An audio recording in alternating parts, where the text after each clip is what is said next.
உள்ள பங்கு தந்தை அவர்களே, மற்றுமுள்ள அருள் பணியாளர்களே, அருள் சகோதரிகளே, இளைஞர்களே, குழந்தைகளே, பிரமத சகோதர சகோதரிகளே, உங்கள் அனைவருக்கும் எனது இனிய நூற்றாண்டு விழா வாழ்த்துக்களை தெரிவித்துக் கொள்கின்றேன்.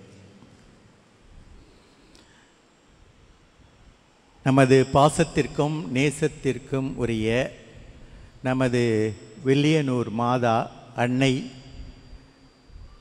நூற்றாண்டு விழா நினைவாக நமக்கு தருகின்ற அருள் வாக்கு நற்செய்தி என்ன?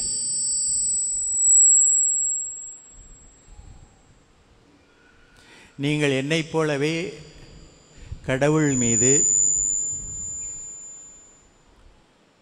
இயேசுவின் மீது மாறாத, மறையாத, மங்காத, வைரம் பாய்ந்த நம்பிக்கை வையுங்கள். அப்பொழுது நீங்கள் கேட்பது உங்களுக்கு கிடைக்கும் என்கிறார். என்னைப் போலவே நீங்களும் கடவுள் மீது, என் மகன் இயேசுவின் மீது ஆழமான, அழியாத, மாறாத, மங்காத, வைரம் பாய்ந்த நம்பிக்கை வையுங்கள். அப்பொழுது நீங்கள் கேட்பது உங்களுக்கு கிடைக்கும் என்கிறார். பைபிளில் 73 நூல்கள் இருக்கின்றன. அந்த நூல்களில் எத்தனையோ இடங்களில் நம்பிக்கை, இறை நம்பிக்கை என்றால் என்ன என்பதற்கு விளக்கம் கொடுக்கப்பட்டிருக்கிறது. த பெஸ்ட், தலை சிறந்த விளக்கம் எங்கே இருக்கிறது என்றால், எபிரேயருக்கு எழுதப்பட்ட திருமடல் இயல் அதிகாரம் என்று சொல்லுவார்கள். இயல் தான் நல்ல தமிழ். இயல் 11 இறை வாக்கியம் 1. அங்கே என்ன எழுதப்பட்டிருக்கிறது என்றால், நமது கண்ணால் காண முடியாத ஒன்று நமக்கு கிடைக்கும் என்ற மன உறுதி. அதாவது கண்ணால் பார்க்க முடியலை, ஆனால் கிடைக்கும் அப்படின்னு நம்ம நினச்சா அந்த நினைவுக்கு பேர் தான் நம்பிக்கை. நாளைக்கு காலையில் பொழுது விடியுமா? விடியுமா விடியாதா? அதுக்கே சந்தேகமா? விடியுமா விடியாதா? இப்போ விடியலை நாம் பார்க்கவில்லையே, இது இருட்டால இருக்குது. ஆனாலும் விடியல் ஒன்று பிறக்கும், கருக்கல் ஒன்று பிறக்கும் என்று நாம் மன உறுதியோடு இருக்கிறோம். அதுக்கு பேர் தான் என்ன? நம்பிக்கை.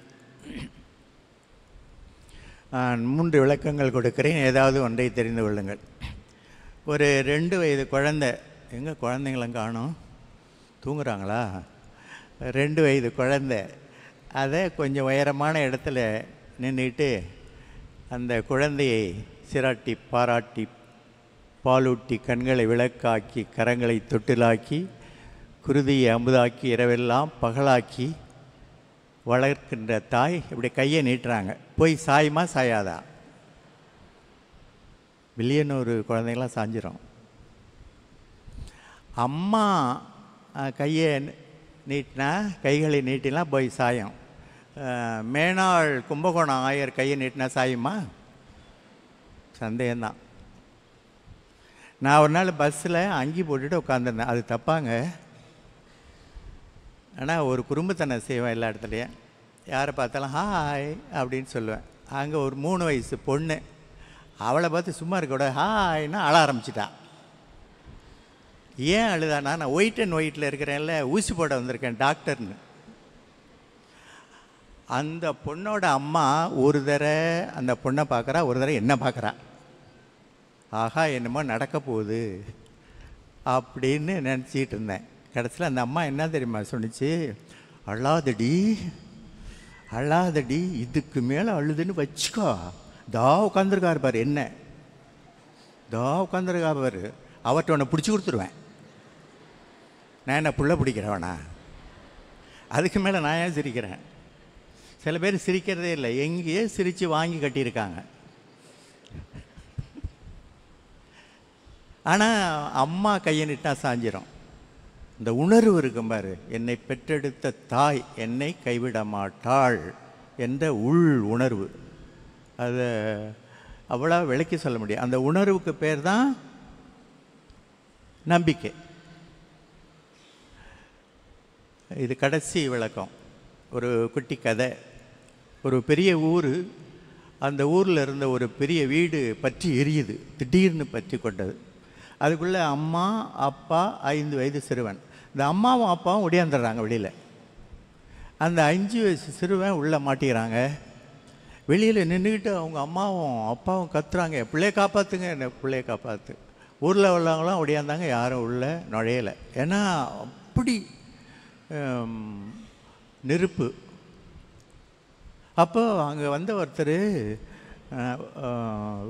செல்ஃபோன் இருக்கா அப்படின்னு கேட்டார். அந்த அம்மா அப்பாட்ட இருக்குது, உள்ளே வச்சுட்டு வந்துட்டான். அப்போ உங்கள் பையனோடு இருக்குது அப்படி தானே, நம்பரை சொல்லுங்கள். நம்பர் அடித்தா நம்ம சூப்பர் ஸ்டார் எடுக்கிறாரு. ஹலோ, இவ கேட்குற, யார் பேசுகிறது? நான் பேசுகிறது இருக்கட்டும், நீ யாருப்பா? நான் தான் இந்த வீட்டின் தலைமகன். என்ன பண்ணிக்கிட்டு இருக்க? ஐஸ்கிரீம் தின்னுட்டு இருக்கேன். ஐஸ்கிரீம் தின்னுட்டு இருக்கியா? பற்றி எரியலை? ஆமாம் எரியுது. அதுக்கு என்னப்பா உங்களுக்கு என்ன பிரச்சனை? வீடு பற்றி எரியுதுன்னா, வீடு பற்றி எரியுது, எங்கள் அப்பா அம்மா வீட்டை விட்டு ஓடிட்டாங்க வெளியில். அவங்க ஃபயர் இன்ஜினுக்கு ஃபோன் பண்ணியிருப்பாங்க, அது வந்துக்கிட்டு இருக்கு. மணி யோசை கேட்கவில்லையா? இன்னும் கொஞ்ச நேரம் கழித்து அவங்க நெருப்பெல்லாம் அணைச்சிருவாங்க. அணைச்சிட்டு என்ன எங்கள் அம்மா அப்பாட்ட கூட்டி கொண்டு விட்டுருவாங்க. ஐஸ்கிரீமு உருவது கீழே வையா போனங்கிறான். இதுதாங்க. சில பேர் பார்த்துருக்கீங்களா, அவங்க வாழ்க்கை பற்றி எரியும், ஆனால் அவங்க முகம் அண்டளந்த செந்தாமரை போல் சிரித்திருக்கும். ஏன் தெரியுமா? அவங்க நம்பிட்டாங்க, ஏன்னா கடவுளை விட பெரிய ஆள் ஒருத்தர் இருக்காரா, அவர் எல்லாம் பார்த்துக்கொள்வார் அப்படின்னு சொல்லி அந்த பையன் கொண்டு இருந்தாலும் உணர்வு, உள் உணர்வு, அதற்கு பேர் தான். நம்ம அம்மையும் அப்பனும் அந்த ஆண்டவரே. ஆண்டவர் எனது நல்லாயன் 23வது சங்கீதம் திருப்பா. ஆண்டவர் எனது நல்லாயன், ஆகவே எனக்கு எந்த குறையும் என்றாது. நீண்ட பசும்புல் தரை சேர்ப்பார், நீர்நிலைகளுக்கெல்லாம் என்னை அழைத்து செல்வார். காரிருள் சூழும் பள்ளத்தாக்கில் நடக்கிறதாலும் எனக்கு அச்சமே இல்லை. ஒரு இடத்துல இவர் சொல்லுவாருங்க, ரோமேயருக்கு எழுதப்பட்ட திருமுகம் திருமடல் இயல் 8:31 8:31 படித்து பாருங்கள். 8:31 ரோமையர். ஆண்டவர் என்னோடு இருக்கும் பொழுது என்னை எதிர்த்து நிற்பவன் யார்? அதுக்கு பேர் தான் நம்பிக்கை. இந்த நம்பிக்கை எங்கெல்லாம் இருந்ததோ அங்கெல்லாம் அற்புதங்களும் அதிசயங்களும் புதுமைகளும் நடந்திருக்கின்றன. என்னன்னே தெரிலங்க, இயேசுவுக்கு நம்பிக்கைன்னா ரொம்ப பிடிக்கும். அவர் புதுமை செய்யறதுக்கு முன்ன மக்களை பார்த்து என்ன கேட்டார்? இதை உனக்கு நான் செய்ய முடியும் என்று நீ நம்புகிறாயா? காசு பணம்லாம் கேட்கல, நம்புகிறாயா, அவ்வளோதான் கேட்டார். நமக்கெல்லாம் என்ன பிடிக்கும்? சிலருக்கு ஆடுவது பிடிக்கும், சிலருக்கு ஓடுவது பிடிக்கும், சிலருக்கு உண்பது பிடிக்கும், சிலருக்கு உடுப்பது பிடிக்கும், சிலருக்கு உறங்குவது பிடிக்கும். கோயிலில் கூட தூங்குவாங்க சில பேர். ஏன்னா அது ஒரு இடம்தான் நல்ல அமைதியான இடம். ஆனால் நாங்களும் இல்லை, ஃபாதர்ஸ் இல்லை, நான் சில சமயம் தூங்க வச்சுருக்கேன். ஒரு ஃபாதர் வயசானவர் பிரசவம் வச்சுட்டே இருந்தார், நல்லா இல்லை, எல்லாம் தூங்கிட்டாங்க. தூங்கினது பிரச்சனை இல்லை, ஒரு தாத்தா கொரட்டை விட்டு தூங்கிட்டார். அவர் வயசான ஃபாதராக கோவம் வந்துட்டு பிரசங்கத்தை நிறுத்திட்டார். பக்கத்தில் பேரன் உட்காந்துருக்கான். நீ யாருப்பா? பேரன் தான். எழுந்திரி. அவன் பயப்படவே இல்லைங்க. என்ன ஞாயிற்றுக்கிழமை ஹவுஸ்ஃபுல், என்ன பக்கத்தில் தூங்குறது யார்? ஏன் எங்கள் தாத்தா தான். அவரை எழுப்பி விட்டாண்ணா. ஏன் நானா தூங்க வச்சேன்? நீங்கள் தானே தூங்க வச்சுக்க, எழுப்பி விடுங்கன்னு சொல்லிட்டு ஓடிட்டான். கோயில்லையும் தூங்குவாங்க. சிலருக்கு ஆடுவது பிடிக்கும், சிலருக்கு பாடுவது பிடிக்கும், சிலர் உண்பது பிடிக்கும், சிலருக்கு விழித்திருப்பது பிடிக்கும், சிலருக்கு உறங்குவது பிடிக்கும், சிலருக்கு கற்கண்டு பிடிக்கும், சிலருக்கு கருவாடு பிடிக்கும். ஒன்றுமே பிடிக்கலன்னா அவர்களை பேய் பிடிக்கும். ஆனால் சும்மாங்க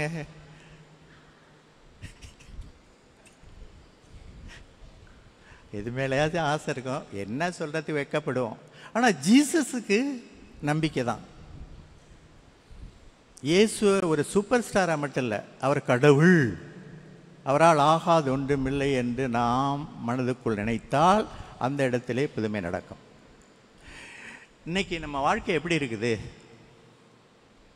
அப்படின்னா, மாதாவிட்ட சொல்லலாம், ரொம்ப கஷ்டமாக தாம்மா இருக்குது அப்படின்னு. அவங்க நம்ம காணா ஊருக்கு கூட்டிகிட்டு போவாங்க. அங்கே என்ன நடந்துச்சு? அது பசிகானா ஊர், அது பஞ்சம் காணா ஊர், அன்று பஞ்சத்தை கண்டது. நீங்கள் நான் 3 தடவை போயிருக்கேன் காணா ஊருக்கு. போனது என்ன கொடுப்பாங்க தெரியுமா? என்ன? ஒயின் கொடுப்பாங்க. நம்ம கலரில் தான் இருக்கும் ஒயின், ஆனால் சூப்பராக இருக்கும். அதுவும் ஓசியில் வாங்கி குடிச்சிங்கன்னா பக்காவாக இருக்கும். நான் வாங்கி குடிச்சிட்டு வந்துட்டேன். அவன் ஏன் கொடுப்பான்னா பாட்டில் வாங்க நடிச்சுக்கிட்டு அவன் செஞ்சான். நான் 3 தடவை ஏமாற்றிட்டு வந்துட்டேன். மற்றவங்க வாங்கி கொடுத்தாங்க. சூப்பராக இருக்குங்க. நல்லா இருந்துச்சுன்னா எதுவுமே பத்தாமல் போயிடும். அன்னைக்கு 2வது பந்தியில் உட்காந்து அடிச்சிருக்காங்க. உங்களுக்கு எப்படி தெரியும்? அவன் கேட்குறானே, இந்த பணியாளன் தலை இவ்வளவு நல்ல ரசத்தை எங்கே வைத்திருக்கேன் அப்படின்னா முதல்ல குடிச்சிருக்குன்னு அர்த்தம். முதல் பந்திலே 2வது பந்தியில் குடிச்சிருக்காங்க, பத்தாமல் போயிட்டு. அதனால் உங்கள் குடும்பங்களில் எதுவும் விழா கொண்டாடினீங்கன்னா எல்லாமே நல்லா இருந்தால் பத்தாமல் போயிடும். புரியுதா? அப்படி செய்யாதீங்க. ஏதாச்சும் ஒரு குறை இருக்கணும். நீங்கள் 500 பேருக்கு தோசை சுடணுன்னா நீங்கள் வேறு 50 பேருக்கு சுட்டால் போதும். காலையில் 3 மணிக்கு எழுந்திரிச்சு சுட்டு போட்டுருங்க. ராட்டி மாதிரி இருக்கும், ஒருத்தன் தொடமாட்டான். புரியுதா? இந்த வாழைப்பழம்லாம் வாங்கும்போது நல்லா கனிஞ்ச பழமாக வாங்காதீங்க, கொஞ்சம் காயாக வாங்குங்க. வாங்கினா அப்படி அமுக்கி அமுக்கி பார்த்துட்டு ஒரு 4-5 ஃபீஸ்ட்டுக்கு வச்சுக்கலாம். ஆட்டுக்கறி 1000 ரூபாங்க, கட்டுப்படியெல்லாம் ஆகுது. அதனால் நீங்கள் ஆடு வாங்கி அதுக்கு வேப்பலையாக போடுங்க.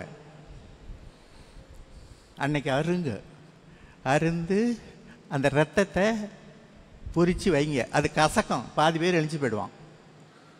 மீதி பேருக்கு நீங்கள் சாப்பாடு போட்டால் போதும். இதெல்லாம் அவங்களுக்கு தெரியல. அப்பாவிங்க, இன்றைக்கும் அப்பாவிங்களாக தான் இருக்கிறாங்க. அங்கே காணாவூரில் நான் போயிருக்கிறேன். ரசம் தீர்ந்து போயிடுச்சுங்க. வந்தோம், குடித்தோம், சென்றோம் என்று எல்லாரும் போயிட்டாங்க. நம்ம மாதா என்ன பண்ணுறாங்க? வாடிய பயிரை கண்ட போதெல்லாம் வாடும் மனம் படைத்தவ. 4வது வாக்கியத்தை படித்து பாருங்கள். யோவான் இயல் 2 இறைவாக்கியம் 4.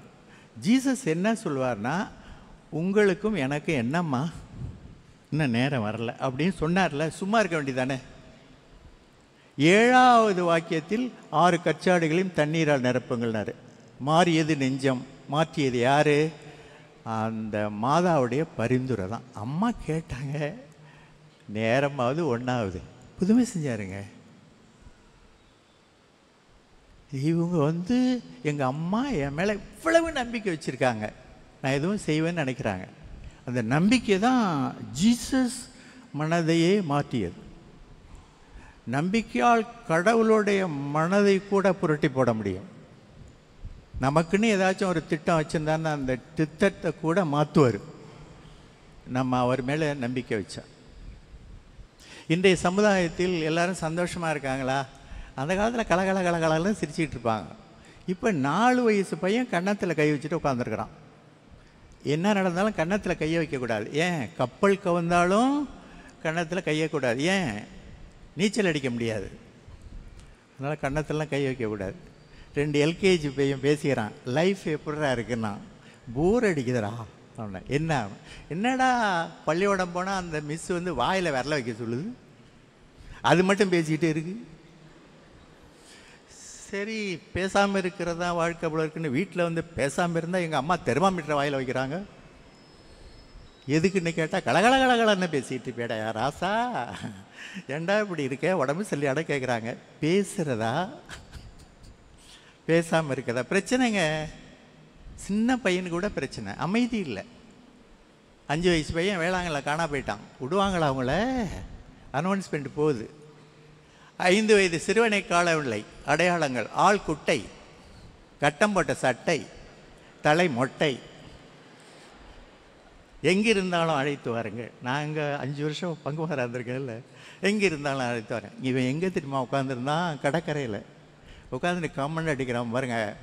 5 நிமிஷம் மனுஷனை அமைதியாக வாழ விட மாட்டேங்கிறாங்களே. பாவம்பா, பாவம் தானே. வீட்டில் நிம்மதியே இல்லை, சண்டை சண்டை சண்டை. 5 வயதுங்க, 4 திசைகள், 4 துன்பங்கள் விரும்பினாலும் சரி விரும்பாட்டியும் சரி நம்மை துரத்தும். சொல்லவா? ஒன்று நோய், இன்னொன்று பேய், இன்னொன்று பாவம், 4வது மரண பயம். இந்த 4ஐயும் ஒன்றுமில்லாமல் ஆக்கும் சக்தி, ஆற்றல், வல்லமை நம் நம்பிக்கைக்கு உண்டு. முதல்ல நோய். கிழக்கத்திய நாடுகளின் லூர்து நகர் என்று அழைக்கப்படும் வேளாங்கண்ணியில் நாம் இருந்தப்போ பணியாற்றியப்போ நடந்த உண்மை நிகழ்வு. அந்த பையன் 11வது பையன் வீட்டில் கோயம்புத்தூருக்கு பக்கத்தில் இருந்தாங்க. அங்கே அவனுக்கு 2 வயசு நடக்கும்போது கண் பார்வை பறிக்கப்பட்டது. ஒரு நாள் பொழுது விடிகிறான், கண்ணே தெரியல. அவங்க மாதாவை கும்பிட மாட்டாங்க.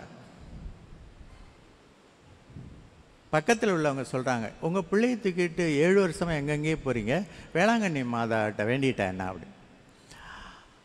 அவங்க தான் வீட்டில் மாதா படமே இல்லையே. அந்த அம்மா என்ன பண்ணியிருக்கு, சாயந்தரம் 5 மணிக்கு அவங்க வீட்டில் சிலுவை தான் இருந்துச்சு, அதை பார்த்து வேண்டுதுங்க. கரெக்டாக 11 மணி அவன் தூங்கிட்டு இருக்கான். அந்த சிலுவையிலேருந்து ஒரு ஒளி வந்துச்சு. அப்படியே அவனை தொட்டுட்டு மறுபடியும் போய் ஐக்கியமாயிட்டு. இந்த அம்மா பயந்துட்டு எதுவும் பிள்ளைக்கு நடந்துருமா அப்படின்னு நல்லா தூங்கிட்டு இருக்கான். பொழுது விடிந்தது. பொழுது மட்டும் விடியவில்லை. 7 ஆண்டுகளாக மூடப்பட்டிருந்த கண் 2ம் திறந்திருந்தன. அந்த பையனை கூட்டிகிட்டு என்னுடைய அறைக்கு வந்திருந்தாங்க.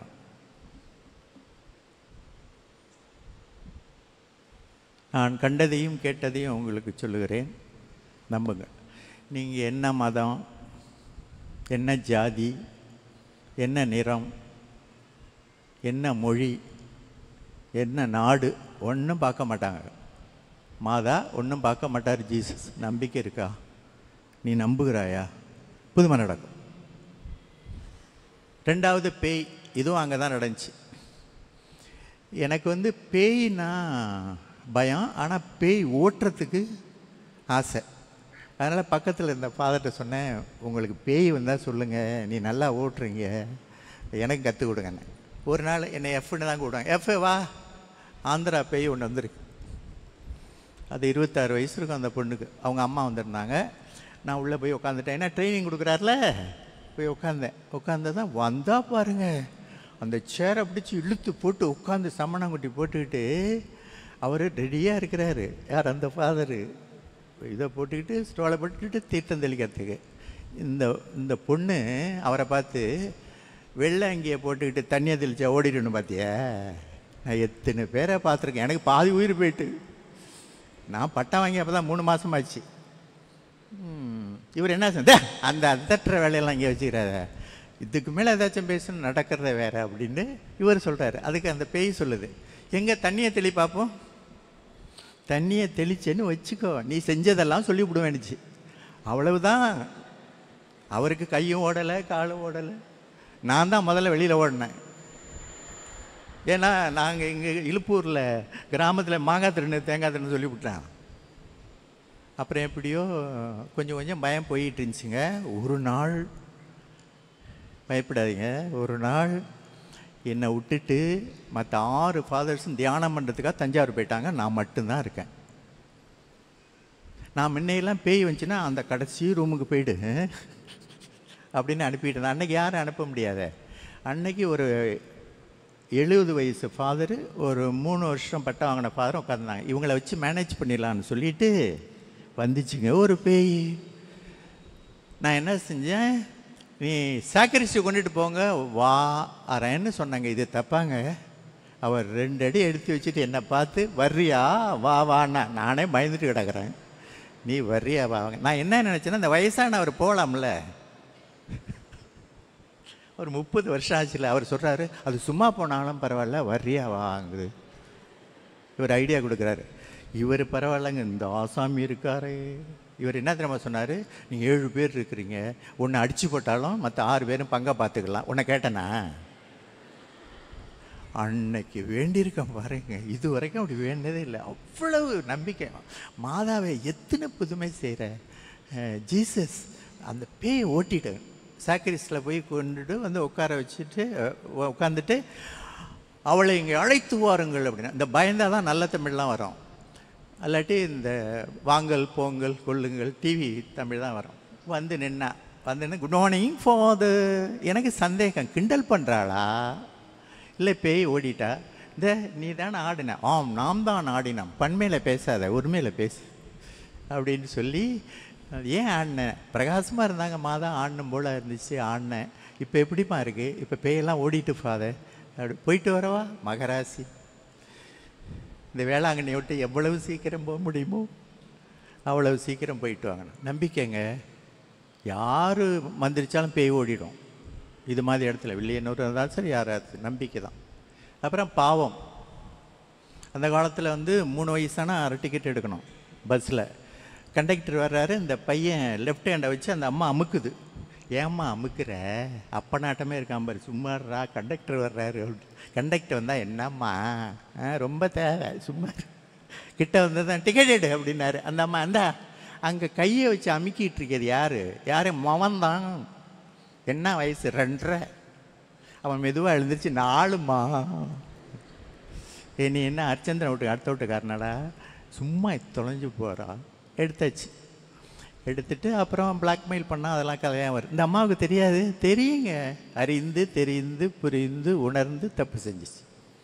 நான் தப்பு செஞ்சிடறேன்னு வச்சுக்கேன், என்ன பண்ணுறது? அழகாக இதை எடுத்து படிக்கணும். யோவான் 8:1-8. அவள் தப்பு பண்ணா, கையும் களவுமாக பிடித்திருக்கிறோம் இந்த பெண்ணை. தப்பு செஞ்சப்ப என்ன சொல்கிற? உங்களில் தவறு செய்யாதவன் கல்லையறியன். அதெல்லாம் தெரியும் உங்களுக்கு. என்ன பண்ணியிருக்கணும்? எல்லாரும் போனதும் ஓடி இருக்கணும். ஏன்? தவறே செய்யாதவர் இயேசுநாதர் மட்டும்தானே. அவர் கல்லால் எரிஞ்சுக்கொண்டா என்ன பண்ணுவீங்க? ஆனால் அவ நம்பினா. இவருக்கு கண்டிக்க தெரியும், தண்டிக்க தெரியாது. அதுதாங்க. நான்லாம் ஒரு வாரத்துக்கு 10 நாளைக்கு ஒரு தடவை பாவம் செஞ்சிருவேன். எவ்வளோ பெரிய பாவியாக இருந்தாலும் சரி. சில பேருக்கு 10 கற்பனைலாம் பத்தாது. சில புதியசாக கற்பனைகள் கண்டுபிடிச்சி அதுக்கு எதிராகவும் பாவம் செஞ்சாங்க. அப்படி செஞ்சால் கூட கடவுள் மன்னிச்சிடுவார். நம்பிக்கை தாங்க. நம்புகின்றவர்களுக்கு மட்டும்தான் பாவம் செஞ்சிருந்தோம். அப்புறம் இறுதியாக மரணம் பயம். நம்ம மற்றவங்க சாவறதையும் விரும்புறதில்லை, நம்மளும் சாவ விரும்புறதில்லை. நான் அப்போ தாங்க பட்டம் வாங்கியிருக்கிறேன். வருஷம் ஒரு வயசான சாமியார் செத்து போயிட்டார். அவரை தூக்கிறதுக்கு எல்லாம் ரெடியாக இருக்காங்க. அப்போ அவருடைய பங்குலேருந்து ஒரு அம்மா வந்துட்டுங்க, 70 வயசு இருக்குங்க. சாமி போயிட்டீங்களே. அது வரைக்கும் ஓகே. நான் நிற்கிறேன், வீஜி நிற்கிறார், எங்களையெல்லாம் காட்டி இவங்கெல்லாம் உயிரோட இருக்காங்க, நீங்கள் போயிட்டீங்களே அப்படின்னு. இப்போ தான் நான் பட்டம் வாங்கியிருக்கிறேன். இப்போ சொன்னாலும் பரவாயில்ல, ரிட்டையர்ட் ஆகி சொன்னாலும் பரவாயில்ல. இப்படியா பேசுறது? என்ன 90 வயசு வாழ்ந்துட்டு செத்துருக்காரு, பத்தாதா? இது உண்மையாக நடந்தது. ஒரு ஃபாதரு பட்டம் வாங்கி ஊருக்கு போயிருக்கார். தம்பி 93 வயசு ஒரு தாத்தா, நம்ம தாத்தா இழுத்துட்டு கிடக்கிறார், சாமாட்டேங்கிறார். நவநாள் வச்சு பார்த்தோம். நீ கைராசிக்காரன்னு கேள்விப்பட்டோம். நீ அவசரம் கொடுத்தா உடனே போய்டு வராமல். அம்மா இதுக்காக தான் ஆண்டவர் எனக்கு பட்டம் கொடுத்துருக்காருன்னு போனாருங்க. அந்த நாட்டாக்காரெல்லாம் நீங்களும் வாங்கப்பா. நாங்கள் வரல சாமி, நீங்கள் எதுவும் பாவம் செய்யணும் கேட்பீங்க, கேட்டு வாங்கல. பாவம் செய்யலாம் கேட்டு எல்லாம் முடிச்சு விட்டு அவசரம் விட்டு வர வேண்டியது தானே. கிட்ட போய் நின்றுட்டு, தாத்தா உங்களுக்கு எதுவும் வேணுமா அப்படின்ட்டு அவர் டக்குன்னு கையை பிடிச்சிட்டாரு. பிடிச்சிட்டு என்ன வேணுமா தாத்தா? தனியாக போ, பயமாக இருக்குது, நீ வா விட்டுட்டு ஓடினவர் தான். நம்பிக்கை இல்லைங்க. இந்த ஆவி பிரிந்ததும் ஆண்டவர் வந்து நிற்பார்னு நம்பினா மரணம் கூட இணைக்கும். ஆகவே அன்புமிக்க சகோதர சகோதரிகளை, என் வாழ்க்கை என் கையில்.